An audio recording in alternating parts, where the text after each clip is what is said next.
Estamos de volta. Hoje o Melhor e Mais Justo fala sobre alguns aspectos que envolvem a condução das investigações na Operação Lava Jato.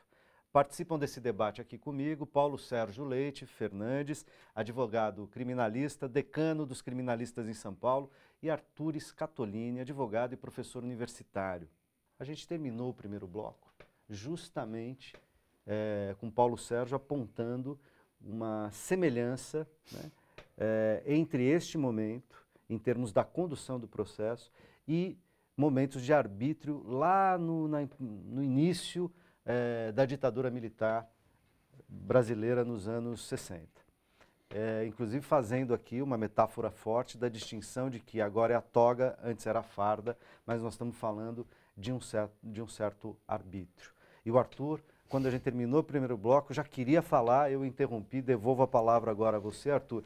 E estamos diante de várias prisões provisórias ou temporárias, inclusive de presos, que eu acho estranho, o cara está preso, ainda que domiciliarmente, no semiaberto, e vai preso. Eu, como leigo, não consigo compreender certas coisas. Então, a questão da prisão sobre a prisão eu vou deixar para o Dr. Paulo explicar, porque eu também não tenho alcance para isso. Agora, tem uma coisa na fala do Dr. Paulo que eu acho que é importante para a gente deixar muito sistematizado, acho que isso é uma coisa boa para o público saber. Essa distinção entre bem e mal, toda vez que a gente coloca as coisas desse jeito, estes aqui são os bonzinhos, aqueles ali são os mauzinhos, esses aqui merecem ter direitos, aqueles lá não merecem ter direitos. Um pouco naquela discussão de direitos humanos para humanos direitos, né? Que é uma coisa que para nós que vamos aos bancos das faculdades de direitos é um absurdo completo. Os direitos decorrem da nossa condição de ser humano e ninguém pode ser tratado desse jeito, porque ninguém é torpe só. Então a gente tem que parar com este maniqueísmo por duas razões. Como disse Paulo Sérgio, né? O bem e o mal convivem em cada um de nós, né? Exatamente. E quando isto vem para a arena pública, isso é um veneno da política. Isso, de certa forma, é toda a justificativa filosófica para todos os totalitarismos. Nós lemos nos bancos das faculdades o Carl Schmitt, que é um grande teórico do nazismo, e o que ele diz assim, nós precisamos de alguém que seja capaz de entender a exceção. O que significa entender a exceção? Entender a exceção significa exatamente saber quando eu não preciso mais dessas garantias. Quando eu vou suspender essas garantias? Quando eu vou deixar de observar a obrigatoriedade da presença do advogado num depoimento?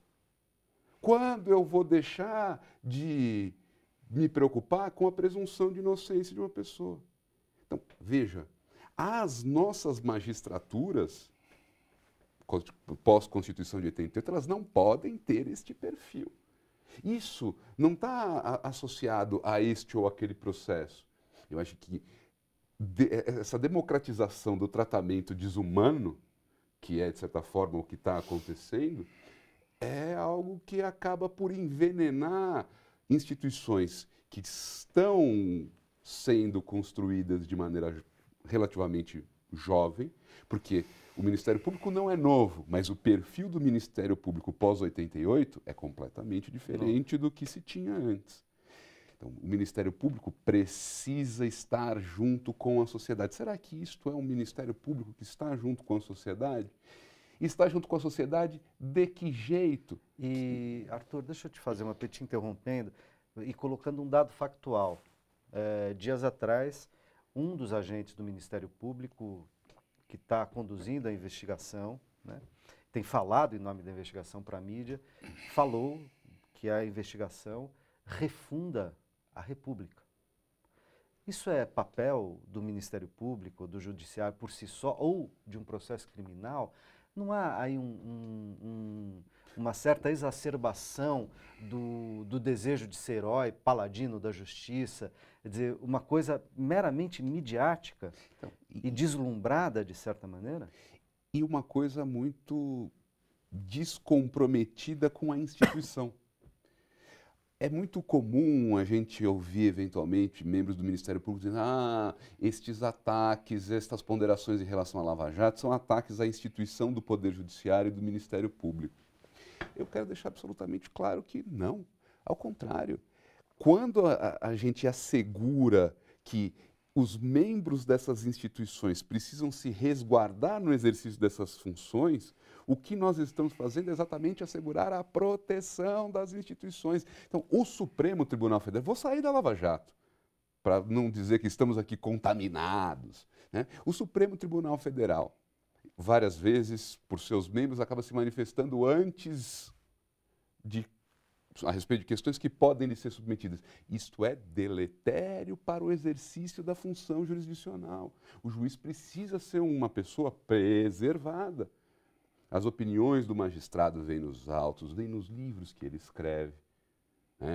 Muito pelo contrário, a gente quer juízes cultos, cada vez mais cultos. Agora, a questão não pode ser colocada... A necessidade absoluta de uma discrição, né? Não se trata de uma... mordaça. Não de mordaça e nem de que o juiz não deve ter opinião e ter uma interpretação, inclusive no campo político, etc. Pelo contrário, né? Ele deve sopesar esses elementos, mas deve ser discreto. Se ele se antecipa, não temos justiça, né? E tem uma coisa, e aí, assim, eu acho que isso é muito importante, que está associada à lógica da função. A gente precisa entender por que é que o sujeito está sendo ouvido. Ele está sendo ouvido porque ele é membro do Ministério Público, está participando de uma investigação. Quando ele fala desta cadeira, ele não pode dar opinião. Ele não é ele, né? Ele não é ele pessoa física. E não é porque eu quero tolher a opinião dele. Quando ele quiser, agora eu vou sair daqui e vou dar uma palestra sobre o que eu penso a respeito da vida. Não é? Pois é. E Paulo Sérgio, vou aproveitar, e você vai falar sobre o que o Arthur está dizendo, mas o Arthur deixou uma pergunta lá no começo que eu gostaria que você respondesse. O que significa prisão sob prisão? Eu decretar a prisão temporária de um preso. Você me obriga a interceptar alguns acontecimentos recentíssimos, correspondentes, por exemplo, ao destinatário maior da chamada fase, não sei em qual número estão, dessa Lava Jato, que é o Zé Dirceu. Não é meu amigo, não foi meu cliente. Eu tive o desdouro, o privilégio, ou o destino me escolheu para guardar durante 15 anos o ancinho que prendeu o Zé Dirceu em Ibiúna. Por força dos fados, a ponta daquele ancinho ferrugento foi parar na minha mão como depositário. Eu devo dizer que PT, PSDB, PMDB, para mim não significam nada. Eu não tenho essa predileção política. Eu sou um mecânico do direito penal e acabou-se. As minhas opiniões pessoais ficam comigo. Mas você já vê que eu tenho uma ligação maior com o Zé Dirceu, porque sem ele saber, eu guardei o ancinho que o prendeu em Ibiúna lá ao tempo que ele era estudante. Gloriosa, quando ele era estudante. Não pergunte por quê, já foi devolvido. Não pergunte por quê, nem como, nem qual a razão que me destinou a ser guardador dessa peça histórica no país. Mas o Zé Dirceu foi preso quando já estava preso. A pergunta ficou, eu não gosto de perder o ponto nodal, como se diz, não é? Foi preso quando já estava preso. E me diz aqui o eminentíssimo e inteligentíssimo e muito sutil professor. Veja, o juiz não pode perder esse afastamento, esse apartamento. Eu digo a vocês que juiz, para mim, é como meu pai. Desde menino, quando eu via um juiz, ele é um magistrado, eu pensava no meu pai. Aliás, psicanaliticamente, o juiz é o pai. Então, quando a gente vê a popularização do magistrado, eu tenho uma revolta muito grande, porque o meu pai não pode ser exposto à visitação pública. O que acontece é que, em função dessa transparência, o ministro Marco Aurélio, que é o meu ídolo, uma criatura em que, até o momento, eu confio bastante nele, o ministro Marco Aurélio passa a ser o Marco Aurélio. Daqui a pouco, o Marco Aurélio vai virar o Marquito. O ministro Barroso, outro dia eu estava disputando com alguém, debatendo com alguém, disse, não, porque o Barrosinho. Não, o ministro Barroso, nós o chamamos de Barroso, Barrosinho, o Toffoli. Não, não é o Toffoli, é o ministro da mais alta corte do país exposto à visitação pública. E, em razão disso, dando direito ao povo de, inclusive, o apelidar. Eu não vou perder o rumo da conversa, não, porque o Zé Dirceu está aqui atrás. Então, o juiz Sérgio Moro, que é um magistrado respeitado, para mim, é um personagem à procura do autor. Você falou qualquer coisa nisso, que é uma peça célebre, não me recordo o nome. Beckett. Samuel Beckett. Beckett, personagem, ele é um personagem à procura do autor. Nós também somos. Nós somos instrumentais na história do mundo. Ele também é. Não é um juiz, é um personagem à procura do autor. Vai crescer, vai fazer filho, o filho vai ficar maiorzinho, vai virar desembargador, quem sabe vira ministro do Supremo, depois na velhice vai pescar. Ou não. Mas é um personagem, é instrumental, não é? Dentro desse aspecto... Personagem de um enredo escrito por que mãos? A gente sabe que não é por uma pessoa, mas por que mãos? Que mãos estão escrevendo esse enredo no Brasil? Esse enredo é a repetição de outros. O ser humano não consegue ser inventor.